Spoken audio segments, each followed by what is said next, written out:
This summer, Mark and I embarked on an unforgettable adventure, cycling the European Divide Trail. Created by Andy Cox, this epic route spans 7,600 kilometers, climbs a staggering 83,000 meters, and takes you through 9 countries from the Arctic to the Atlantic. It's a journey of extremes, unforgettable landscapes, and incredible stories. Join us as we tackle this once-in-a-lifetime challenge.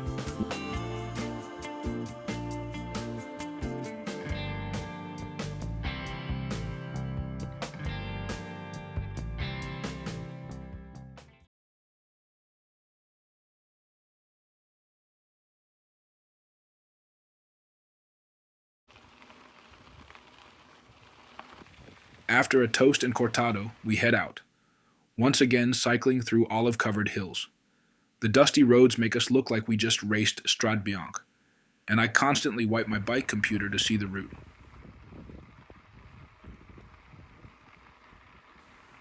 Heading west, the sun now hits our side, a change after weeks of riding south. Farmers are busy harvesting, and we ride straight through the groves. From there, we hop onto a rail trail bike path, with shaded rest stops, essential as the heat soars.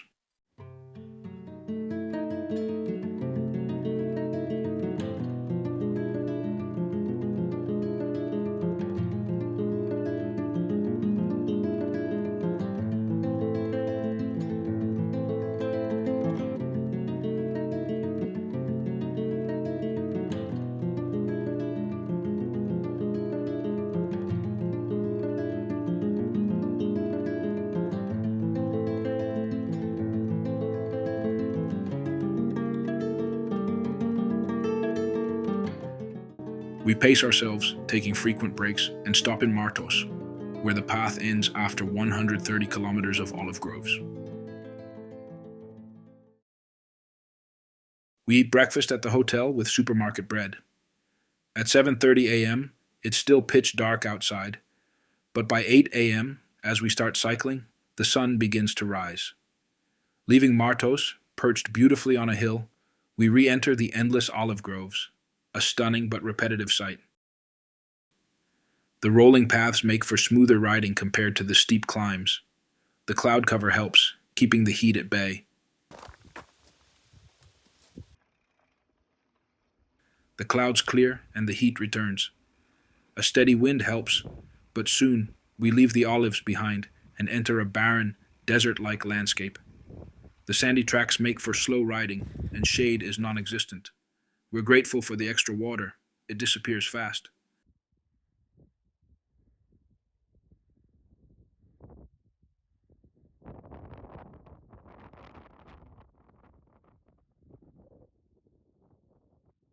After 30 kilometers of desert, Cordoba appears in the distance. Riding across the Puente Romano into the city center is by far our most spectacular arrival yet. We dodge tourists to reach our Moorish-style hotel, a 1200s-era gem. The location isn't random. I promised my mom I'd visit the Mezquita of Cordoba. So, after a quick shower, we dive into the culture. Greetings from Cordoba.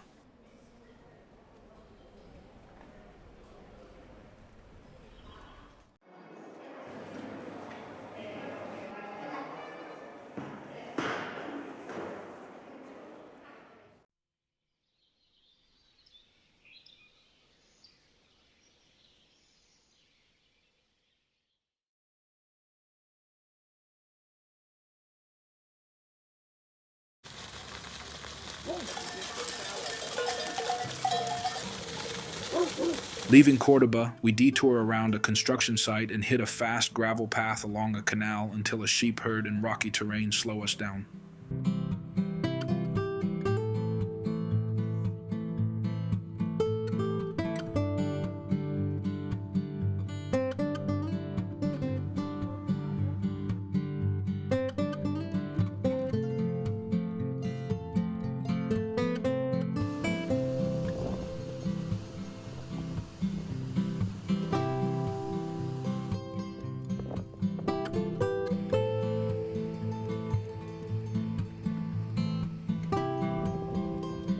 By 2 p.m., with 85 kilometers done, we grab lunch and decide to push on 30 kilometers to a campsite, despite 31 degrees Celsius heat. The Sierra de Hornachuelos is stunning. Vultures overhead, a reservoir below, until a locked gate forces a detour.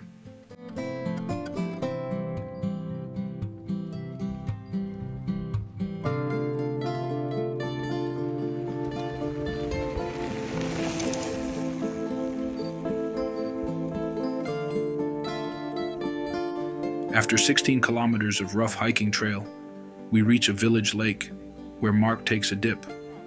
At camp, we share drinks with a Belgian hiker with great travel stories, a perfect end to the day. We briefly follow a Via Verde before heading into the Sierra de Aracena Nature Reserve. The path is rough and dusty, winding through cork oak forests with steep climbs. We pass cows, horses, and, finally, pata negra pigs, though they keep their distance, making a photo impossible. In a quaint white village, we stop for lunch, surrounded by narrow streets.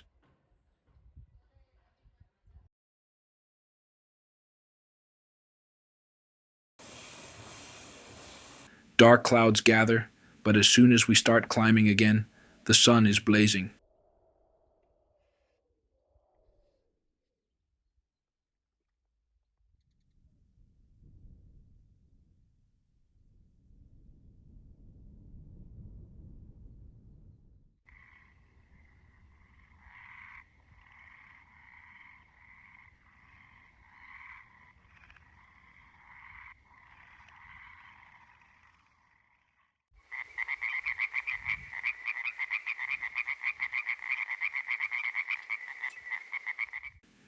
We have no booked accommodation, and the first hostel we find is completely shut. A quick phone call with the English-speaking son of a local leads us to another hostel, entirely empty, just for us. With 412 kilometers and 6,000 meters of climbing left, we've planned 5 more days to the finish. It's going to be tough, but doable. We start the day with a Spanish-style breakfast.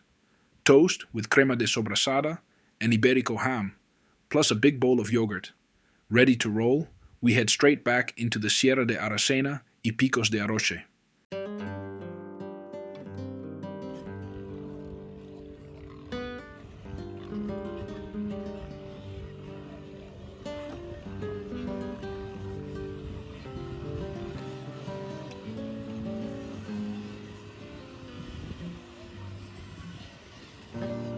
The white villages along the way are immaculate, freshly painted and glowing in the sun.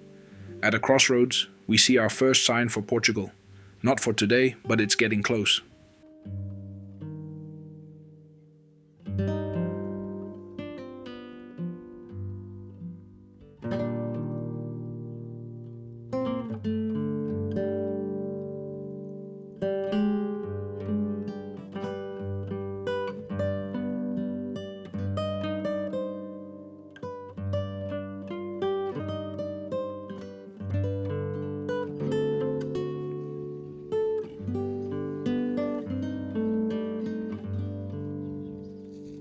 We ride between fences, passing curious cows and skittish pigs, until one finally poses for a photo.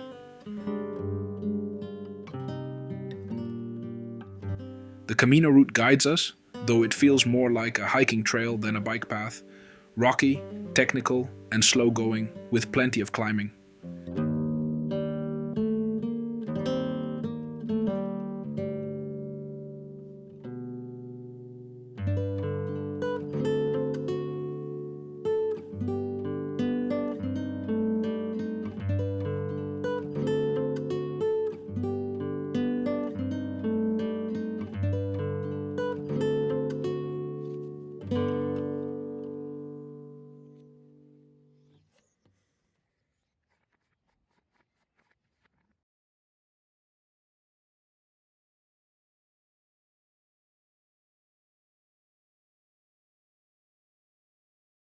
We wake up on an empty campsite, just one other guest around.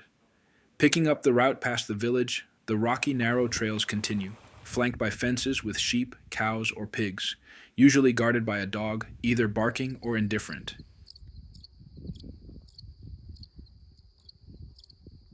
Soon, we hit a wider gravel road, still bumpy but much smoother than yesterday. A quick cortado in the first town, then we enter Sierra Pelada y Ribera del Aserrador. No more fences, no livestock, just endless views. Reaching Pemogo, our planned stop, we find the hostel fully booked due to a wedding. We manage to join the village lunch and get a tip about a hostel 20 kilometers away. As we leave town, we cross into Portugal, country number 9 and the last on our route. Arriving late in Corte do Pinto, the hostel is shut and everything looks closed. Finally, a restaurant with rooms saves the day. Time for our first Portuguese dinner. Breakfast is served right next to our room, and it might be the best of the trip. A full spread, plus scrambled eggs arriving after the photo. Everything disappears quickly. Well fed, we set off into thick morning mist, refreshing but not great for photos. The first stretch takes us through the remains of an old gold and silver mine. Reaching Mertola, we decide to leave the official route. Built during COVID, it crosses private land with locked gates and aggressive dogs. Instead, we take a mix of asphalt and gravel. The choice is validated as we pass locked fences, gunshots, and hunters.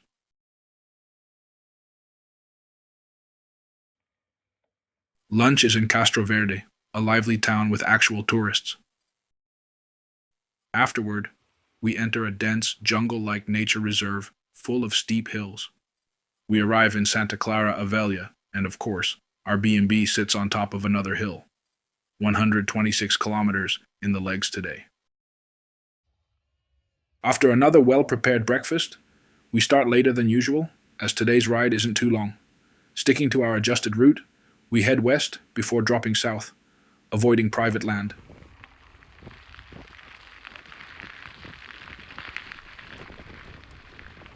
Soon, we enter another dense nature reserve, giving the same jungle-like feeling as yesterday. Hilly, but stunning. Emerging into a small white village, we find a bar serving the menu of the day. No one speaks English, but the locals nod approvingly at our dusty bikes. In Algesur, we tackle a steep climb up to a castle with breathtaking views before pushing on for another 20 kilometers to Carapetera. Planned for tomorrow. Just 40 kilometers away stands a lighthouse we've been eager to visit for some time. Throughout the journey, we often felt like we were in Lord of the Rings, a fellowship on a mission, traveling through rugged lands, meeting different cultures. The dense forests and towering mountains sometimes felt like stepping onto a movie set. We ventured into remote places, witnessed stunning landscapes, and truly experienced the contrast between countries. And along the way, we met some incredible people, feeling privileged and grateful. Not once were we confronted for cycling where we shouldn't, despite ignoring countless signs. From the northeastern to the southwesternmost point of Europe, a total of 7,777 kilometers and 93,000 meters of climbing in 84 days. The European Divide Trail, completed.